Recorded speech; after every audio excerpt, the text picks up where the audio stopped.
kon. waaw man feneen nga ko yow. moo koy bëgg. waaw feneen nga ko yow. waaw feneen nga ko yow mooy. waaw mais même bu fa attends Pape dafa nang tuuti rek même bu fa awoon. Moustapha Niasse daf koy bloqué. même bu ko awoon ci président. ma ne. su ko président bëggoon Moustapha ma ne yoon bi leen yoon may pour ñu am loolu. bu ñu awoon ca yoon woowa Moustapha Niasse dina ko bloqué. xam nga ñaata demande d'enquête moo am ci assemblée. pourquoi Moustapha Niasse di ko bloqué. parce que loolu mooy cëram loolu la defe ne mooy cëram. mooy bloqué. waaw kañ nga gëj gis ñu daje question d'actualité une fois par semaine la ñu wax. benn yoon par semaine raisonnable parce que lu ñu fi war a waxtaanee bari na par semaine. non bés bu nekk am na lu ñu war a waxtaanee. ci réew mi waaw une fois par semaine. gis est-ce que am na amul. question d'actualité benn yoon par 15 jours la maanaam gouvernement bi ci weer bu nekk war na ñëw ci biir assemblée bi 6 fois. amul.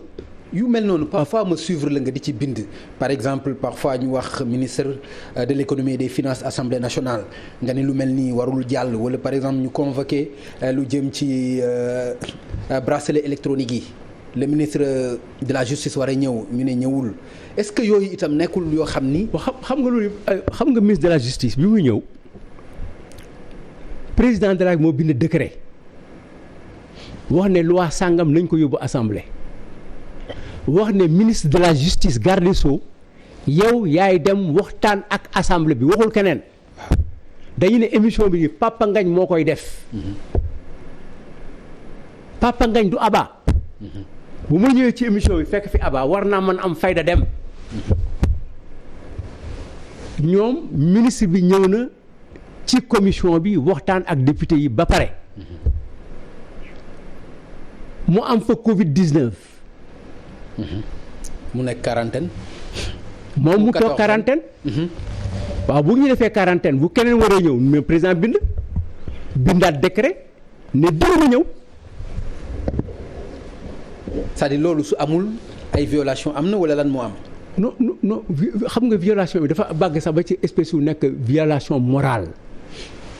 mooy commission bi ña fa nekkoon. président assemblée dafa tànn dañuy tànn ñenn. ñoom la ñuy yóbbu test. yow boo fa nekkoon en tant que député nooy def. man waaw te ñu yóbbu ay nit dañ may testé par force suma yaram yow ñëwuloo ci commission man ma nekk ci ki ma dendal ñu jàpp ko ñu ne dafa ko am mais nga testé ñenn ñi bàyyi ma pour lan ñun am nañu 5 ou 6 demandes de commission d'enquête à l'Assemblée. xam nga bi ci jëkk ban la ñu demandé président assemblée nationale xaalis bi mu jot 2012 ba 2017 fan la ko def c'est important. moom président bi. waaw am nañu fa commission d'enquête parlementaire sur les 75 milliards yi ñu préféré aux 5000 millions de dollars ci ArcelorMittal président assemblée toog ci. am na ñeneen moo taxoon ma jàppoon ne tant que ñoom ñëpp dajewuñu pour am taxawaay bu Aïda Mbodj bi waroon a am te moo am ci assemblée yi Aïda Mbodj di laaj. gis nga assemblée ba ca Chine ak ba ca Mongolie ñoom ñëpp daje nañu. ñi war a ñëw wax ci Covid 19 bi boo demee France tous les ministères de santé yi passé nii waxuma bi fi nekk de. ñeenti ministre de la santé yi passé woon nañ leen pour laaj leen ci Covid 19 bi seen xam-xam parce que réew mi moo soxal. bu réew mi soxalee nga am député bu taxawoo noonu yow président assemblée bi boo taxawul noonu mooy da nga nekk ci njuumte da nga nekk ci infraction da nga nekk ci combat contre la démocratie. dafa bari. loi de ratification yi ñuy wax nii habilité nañ ko. ne ko yow ñun li ñu naroon def ko defaral ay loi mais loi yooyu bu amee ñetti at bu durée bi jeexee loi de période d'habilitation dañ ñu ko yónnee ñu ratifier ko. maanaam ñu seet ko segg ko nangu ko wala ñu bañ ko buñ ko nangoo mu continuer buñ ko nangul mu yàqu. waaw mais yónnee nañ ko depuis le 26 juin ba léegi xam nga texte ordonnance ci boppam sax nekku ci. am na ci benn boo xam ne bii dañu ne. que le ministre de l'économie des finances et du plan na ko def. maanaam Macky Sall. mu ngi yónnee benn ministre bu amul. mooy li ma la wax léegi. waaw xam nga loolu moo lay won ne président ci boppam non seulement yoreetul mais moom ci boppam amul amee. Le président est perdu. te pour mu retrouver boppam nag c'est compliqué li nga wax mais wax nañ la ko. le président de la République est perdu. waaw mais gisoo loolu soo ko waxee lu danger la pour le Sénégal. non du amul xam nga d'abord est-ce que dégg nga ko wala dégguloo ko dégguloo ñu ne il est seul. mais pas il est perdu. waaw mais président bu nekk seul kenn warul la. mais boobu réer nga xam nga ku réerul. mooy ku nekk ak nit. boo nekkul ak nit buy wax ak yow bu lay xooloo bu lay digal bu lay tere bu lay wax ndax seetlu nga nangam. président mais ba tey seul ak perdu. xam nga ne am na différence. boo ko nekkee rek tey perdu boo demee ba amatoo ko waxal Pape kenn waxatul ak yow déggoo kenn déggu la te nga yore responsabilité bu yore ñëpp gisoo kenn gisu la tu es perdu. mais nag mu dangereux aussi pour le Sénégal bu fekkee. ah non noonu la demee. mais c'est extrêmement dangereux pour le Sénégal bu fekkee ne dañu war a dem foofu moo tax ma wax la ne président il faut mu jàppaat boppam moom am na ay nit am na ñu ànd ak moom mu yore réew mi ci li ko dese ba 2024. mais wéetaay boobu est-ce que du poste premier ministre bi mu fi jëlee moo ko yóbbee. waaw parce que am na ku bind ne il est esselé am na ku bind ne il s'est isolé loolu yëpp boo ko boolee rek mooy réer na. ma ni ndax poste premier ministre bi ñu supprimé. est-ce que indilu ko loolu. xam nga ci loolu dama la ci jox ñaari tontu. d'abord ñun. amoon juróom benn premier ministre moo ñu gënaloon dindi poste premier ministre. te premier ministre daal wax ni li ma lay wax nii dama la ne président yi ko amoon yëpp jël ko sex ko forcer seen bopp ba wocc ko dañ ko lekkaat. Senghor daf ko dindi en 1963 daf ko indiwaat en 70. te ba mu ko indee la xaw a noppalaku. Abdou Diouf daf ko dindi. daf ko indiwaat. may jël nag kàddu ko am xam-xam. jamais 203. kon mën nga jàpp ni président Macky Sall mën na ko indiwaat. waaw damay ñëw rek bàyyi ba ma àggali ñu ne président Abdou Diouf bi ma ko commencé amoon na capacité ku am capacité administration la ku xam état la ku tey la. bariwul cëfër bariwul fu may dem latewul premier weer bi wala premier at bi daan na def weer bu nekk mu gis ministre tel benn yoon def ak moom dossier yëpp jël rendez-vous prochain mois booba temps ay nit a ko war au boom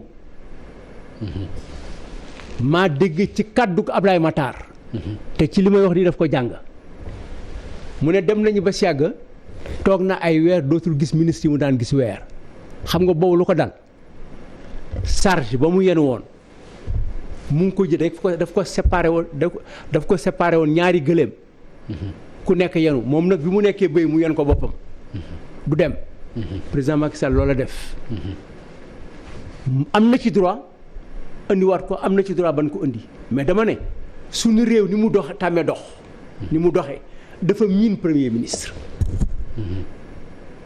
suñu réew dafa miin premier ministre boo doon laaj ñaata premier ministre dañu am Sénégal boo moytul ci baccalauréat bi sax di nga xam ne ñoo xam ne duñ la mën a limal ñëpp moo lay wan ne niim nañ ko te bari nañu.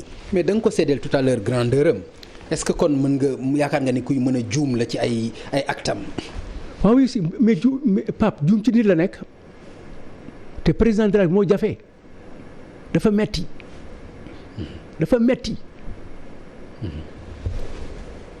dafa laaj xam-xam. nangul nga ko quand même xam-xam nangul nga ko. waaw mais Pape déglu ma xam nga déglu ma ba ngay bàyyi ba ma pare. d'accord xam nga ingénieur la. jàng na. am na lu mu xam. mais am na lu keneen xam. am na lu ñeneen xam. ñooñu da ngay dajale. créer ci ay équipe mais terewul bu décision bi di ñëw moom rek lay doon. moom rek. c'est normal. waaw. décision bi moom rek lay doon. waaw parce que bilan bi moom rek lañ koy laaj. waaw je suis d'accord moo tax moom moo koy endossé. waaw moo tax moo xam ne. xam nga décision dañ koy préparer. dañ koy waajal. dañ koy seet dañ koy natt. dañ koy xool ba pare dañ koy accompagner. mais bu fekkee ne ñooñu nga xam ne dañ la daan waxal décision waxaluñu ko wala nekkuñu fi mais am na ay décisions yoo xam ne yi c'est compliqué nga xam nga dernier discours président lu ma wax. dafa ne ci terre bi xaw ma 800 mètres yu dal yoo dox rek gis nga passerelle mën nañ ko bindaloo. dafa ko lire moo lay wan ne donc am na fi mu ngi ñu ngi ci këba mais ñooñu lay jël ànd ak ñoom. bu paree bu jàppee liggéeyam ba defar ko mu ne réew mi am nañu ci ne am cër conseil constitutionnel am na cër naa ko bàyyeeg cëram inspection générale d'État bii xool tey jàpp nit bu jàppee la mu jàpp laa ci ànd doxal ko. mooy kon da nga bëgg a dugg ci rapport yi. OFNAC recommandation yi. OFNAC mooy seet bu seetee ba ne lii la bu joxee procureur bu ma téyee procureur opposition bi. dinaa ne bu mu jël benn dossier teg ci coñcoom. waaw mooy loolu nga bëgg a wax. waaw yooyu yëpp loolu ngay boole lépp mu nekk état buy dox. loolu ngay boole yëpp mu dee nga mûrir décision yi jël ko boo ko jëlee te boo ko jëlee aussi bu fekkee ne njuumte am na nga dellu gannaaw. bu fekkee ne njuumuloo te yaa ngi ci dëgg te dëgg bi metti nga seet naka ngay oyofale dëgg bi. di ko oyofal ba mu attan ko mais doo am dëgg ba pare dellu gannaaw totalement. dëgg la xam nga lan moo gën a bon. abandonner une vérité. sur un homme d'État. mais aussi ni mu noonu la bone nga ànd ak injustice. donc loolu moo lay wane que président de la République am na problème mais bàyyi nag opposition bi ñi nga xam ne dañ fi nekk. pour jël en 2024. ñooñu jël seen affaire. préparer seen 2024. bu 2024 mu joxe lenge yi parce que loolu mooy am. 2024 mu joxe lenge yi loolu mooy am jàpp nga ni loolu mooy am kon yow. waaw dañuy nekk ci benn situation xam ne beneen président de la République te sax moom loolu moo ko gënal. d'accord que nañ ko ci gungewul rek mais loolu moo ko gënal. d'accord li ci kanam rawul ay gët xëy na ci kanam dinañ ci gën a gindiku bu baax ma gërëm la bu baax aussi di la sant. ci loolu comme yaa ngi woon ci gis nga. yaa ngi woon ci problème mu Oryx donc plainte bi ak yooyu yëpp effectivement am na mais il faut que ñu jàpp ne. président Macky Sall dafa am yoo xam ne bu amee da nga ci taxaw mu dañ. bu ci taxawee mu dañ parce que sinon ay complications yu bari lay am. bu taxawee ci lan mu dañ comme. lu mel ni li am ci Oryx yi. da koy bu ci taxaw nan la ci mën a taxawee. mais ministre bi ko fi taal moom. waaw mu génne ko fi indi keneen. d'accord te faute bi toll na ci ñu war ko démettre ci. mais passé na loolu faute bi may na ko sax ñu porter ko plainte faute bi mën na ko may ñu traduire ko devant la haute cour de justice parce que dafa def lu mu warul def dans l'exercice de ses fonctions faute bi may na ko. sinon problème lay indi. parce que am na ñoo xam ne ñu gu mel ni man. man ragal naa ne il faut que ma demander ci Oryx yi de. donc pour ñu pàccoo ko benn yoon quoi séddoo ko. non damay seet ndegam dinañ ma may man maa ngi seet ndegam bu ma bindee dinañ ma mayam déet. buñ la mayul. waaw buñ ma amul ma xam ne donc mayuñu ma. mais nit ñi xam ne ñaan naa mayuñu ma. boo bëggee sax mën naa la bindal nga ñaanal leen pas. baax na man baax na jërëjëf Wade merci beaucoup ci yéene bi ma gërëm la bu baax sant la ci wuy si bi di la bàyyi ci message bu yaatu boo xam ni mën nga koo passé.